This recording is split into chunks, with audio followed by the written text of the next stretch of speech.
When Subnautica originally released in 2018, it immediately became one of the most iconic and recognizable survival games of all time.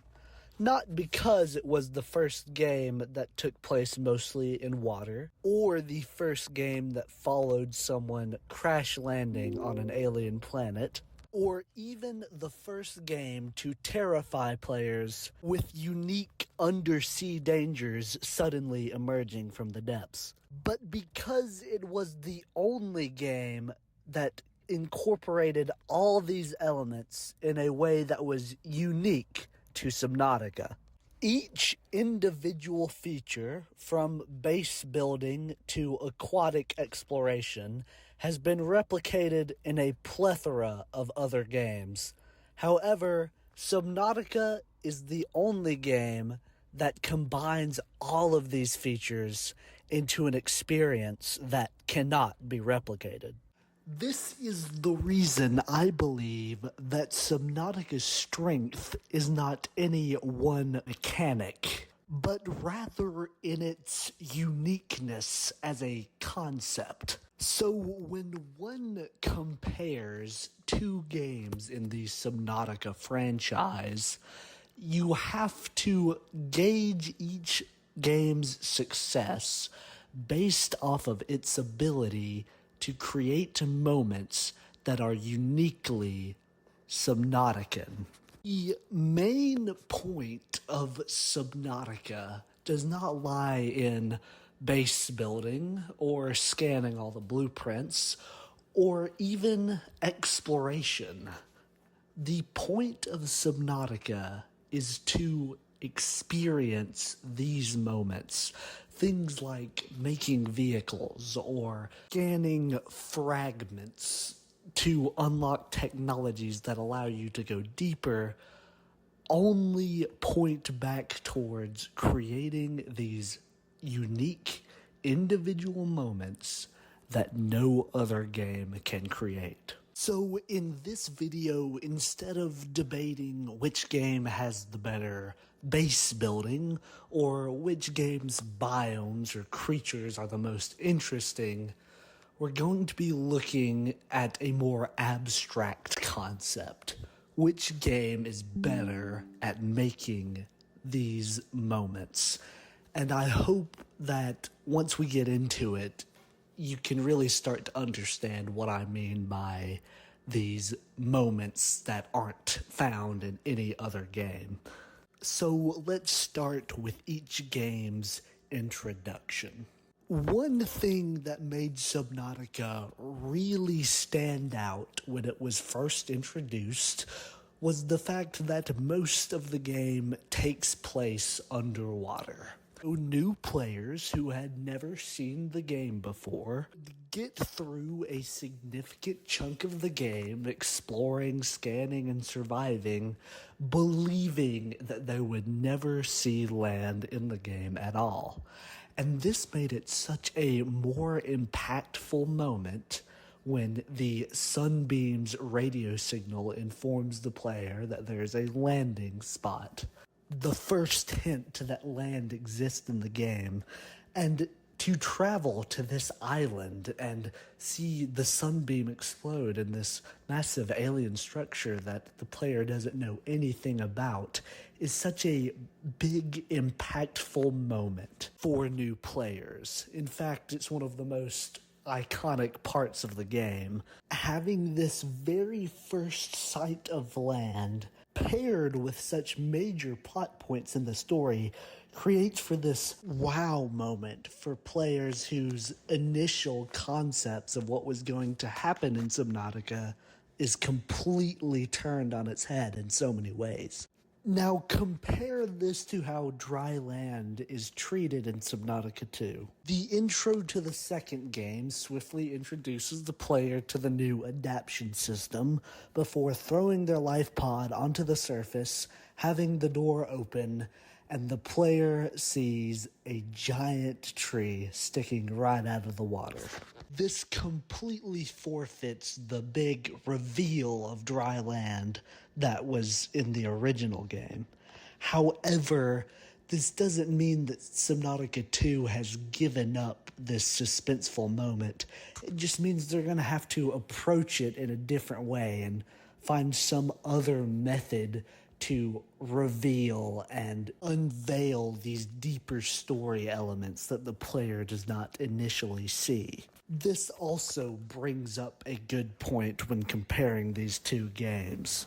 Subnautica 2 is still in early access, while the original game has been out for several years. So we're going to have to sort of guess how Subnautica 2 is going to function and how it's going to build these moments up, while in Subnautica 1, you already have an outline of what happens, and I'm assuming most of the viewers already know pretty much every story plot point within Subnautica 1. Unlike the wide open story Subnautica 2 could be, which could really end up as anything. We don't have very much information right now. So Subnautica 1 has the benefit of being fully complete and us being able to fully look over what it does good or bad, while Subnautica 2 has the benefit of having possibilities, and we can give it the benefit of the doubt when looking at what it does differently from the original game. Another difference between these two main titles is the way that each game portrays people other than the character. You see, in Subnautica 1, all the life pods you would see came from the Aurora. So when the player discovered each life pod to be empty, it was all tied back to the ship they came on, so the player knows exactly where each character came from and what their final fate was. This sets up a really shocking moment for the player when they discover a second island with the Degassi ruins and unveil the story of how the planet has visitors that are not tied to the Aurora. Subnautica 2 has a different approach that does away with life pods in its entirety. From the very beginning, the player can see structures just as complex as the Degassi ruins, removing the idea of the player being in uncharted territory and displaying how the player is just one of many colonists who have passed through the same way. So while Subnautica 1 highlights the more traditional survival game approach of being alone in an unfamiliar place, I feel like Subnautica 2 is actually doing something good by breaking the tradition and setting up these great open stories about reprinting and the true intentions of Noah and if life can even last on the celestial body where Subnautica 2 takes place. All of the second game's characters are lore-defining and build up suspense, unlike Subnautica 1, where each character ends up in a sunken life pod with a hole in the side. Speaking of unforeseen deaths on an alien planet, another iconic part of Subnautica that set it apart from other games and made for many a captivating YouTube thumbnail, one of the most prominent parts of Subnautica's alien aquatic environments is obviously the Leviathans, or more specifically, the hostile ones. Now, at first, I was skeptical to see if the sequel could beat the experience of having your sea moth locked onto by a Reaper Leviathan in the dark crash zone behind the Aurora. But I was actually really intrigued by the sequel's new creatures. Take the Great Jaw Leviathan, for example.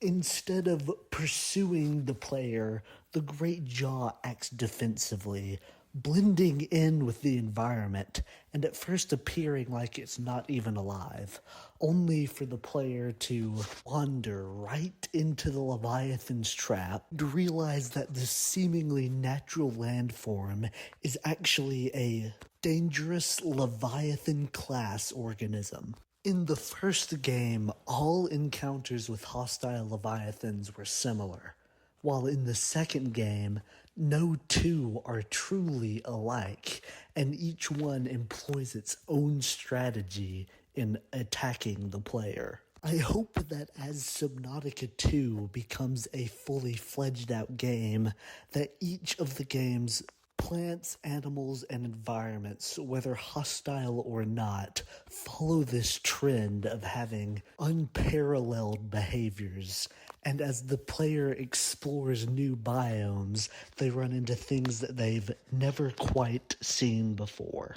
So, to answer the question, is Subnautica 1 better than Subnautica 2? I don't think we can really determine that this early on. But I would encourage you to look past your opinions about which game has better base building or which game has better vehicles that I'm sure you've already developed, and really look at what makes Subnautica unique. The environment and exploration, yes, but I would encourage you to consider which game truly has the better experience as a unique, unparalleled survival game. As always, subscribe if you like content like this, looking at a variety of different games. But remember that the best way to support the channel is by watching another video.